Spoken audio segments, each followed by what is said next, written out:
Yo, what's up? This is Dan Giffin. I'm going to show you today how I use return tracks with Ableton Live. I recently had somebody ask me, yo Dan, how do you use return tracks in Ableton Live? So we're going to dive in today and I'm going to show you a couple different tips and tricks of how I use those. So number one, automation. If you wanted to automate, say, several different instruments or several different tracks at the same time, you could have the effect on a return track and then you can automate the actual return track itself and have all those effects happening at the same time. This could be really good for a riser or a build up or things like that. Number two, if you wanted to create a cohesive sound. So for example, room. If I create a space with a reverb, I always have one dedicated room reverb on a return track that I send all of my tracks to just a little bit, some more than others. And that creates a cohesive sound. Number three is routing for live performance. So my band Philia, shameless plug, we basically do our routing in Ableton for live performance. We basically have a special mix in our in-ears and we send certain tracks to a return track. That return track is routed out into either my ears or the saxophone ear or the bass player ear. So let's see some examples. We're looking at this track called Wiggles, which my band Philia is releasing in a few weeks. Let's listen to it real quick and then I will show you how I use the reverb for a cohesive sound.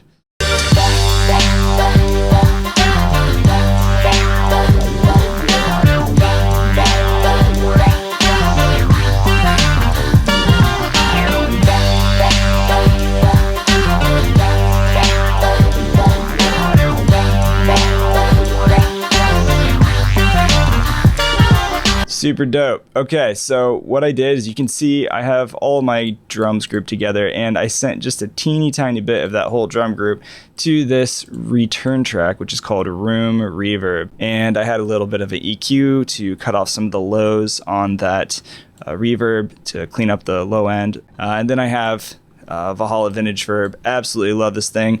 If you are a Live Producers Online member, you can watch replays of all webinars I've done, and I did a recent webinar on how to use reverb and to dial in all these parameters with Ableton's reverb and plugins and stuff. So check that out.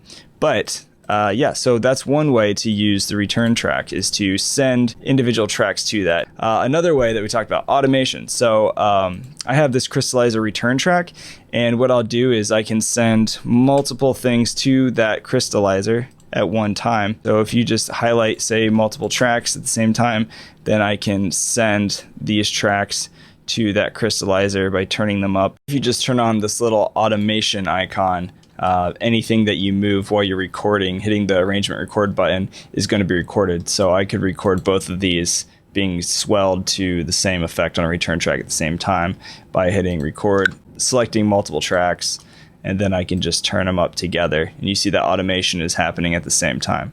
Be kind of cool for playing with effects and things and transitions. I have another weird advanced hack that I discovered recently in my productions just playing around. So what I did is I opened up this room return track I just showed you, and if you right click on a track you can choose to enable or disable a send. So what I wanted to do is create like a very subtle riser effect that was happening between transitions of one part in the song to the other. So there is a plugin called Endless Smile, which is really fun, super cheap, by Data Life. And what I did is I took this plugin and it basically just creates like a high sweeping sound. You could do this if you want to automate with Ableton's say EQ and do like a high pass filter sweep of some sort. But basically what I did is I just automated the intensity. So I automated the return track of this plugin. For example, I'll just take this and I will automate it to go up like that. Then what I did is I enabled this return track send to that riser. So what it's doing is it's taking that room reverb and it's taking everything that room reverb is hearing and it's sending it to that riser on this track. And then what I did is I added a little bit of a glue compressor to kind of squeeze everything together. I put this Endless Smile track behind it and you'll see this intensity knob is automated. And now if you listen, everything's going to kind of swell up as a big sweepy sound together, but it's really subtle.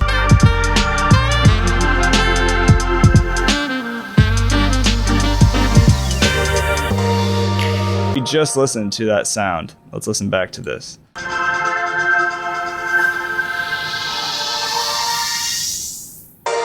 So that's just kind of a fun trick of being able to send everything to one thing on a return track. That's a little more advanced. You could do, say, something a lot more simple, but that's one way of using it. It can be cool to send one effect of a return track into another if you have a very specific purpose and reasoning behind it. Another way of using a return track is to glue things together, such as using a compressor. We talked about reverb, creating that cohesive space. This is kind of a similar idea. You'll notice that I have this Rev A, it's by Universal Audio. Love this thing. If you dial it in, usually have like a slower attack and a faster release right here, and then you can send multiple things to kind of compress them and make them all punch together. And you want to send multiple tracks to that compressor, you can kind of make them punch. Another way I use the return track is for live performance. So if we create a new live set,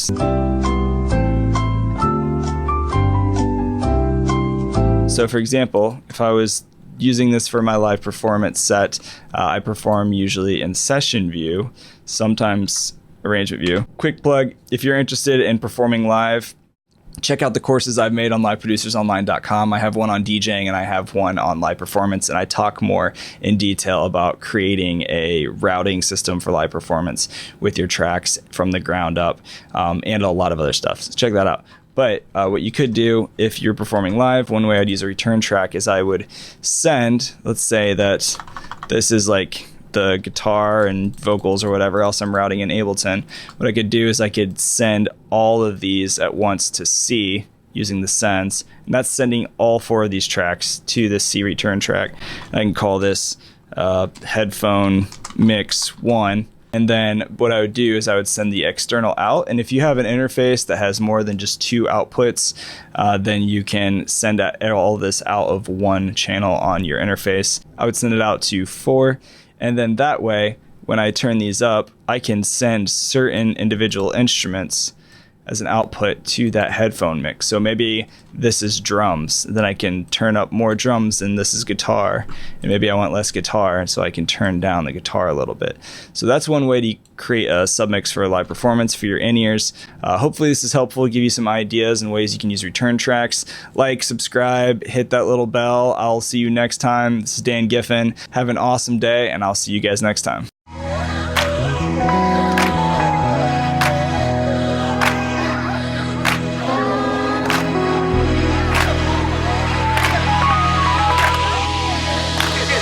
Down to this funky sound. Yeah.